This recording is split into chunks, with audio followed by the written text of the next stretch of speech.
அதுல முக்கியமான சதி என்ன தெரியுமா? ஏய் இத பாரு, ஒன்னு நீ இல்லனா நான் இல்லனா நீ இல்லனா நான். நமக்குள்ள வேற எவனும் நடுவுல வந்துடக்கூடாது. நாம 2 பேரால மட்டும்தான் மக்களை ஈஸியா ஏமாத்த முடியும். இந்த விஜய் வந்ததுனால நமக்கு பொழப்பே போச்சு.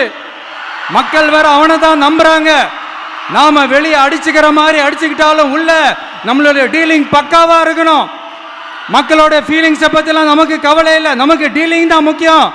மாத்தி மாத்தி ஆட்சிக்கு வந்துடலாம்னு நினைச்சோம், ஆனா அது நடக்காது போல் இருக்கு. அதனால நீ என்ன பண்ற? எஸ்ஓபின்னு போட்டு ஒரு பக்கம் அவனை தடுத்துரு, இன்னொரு பக்கம் அவன் மேல பழி போட்டு நானும் தடுத்துடுறேன். என்ன ஓகேவா? டீலிங் ஓகேவா? ஓவர்.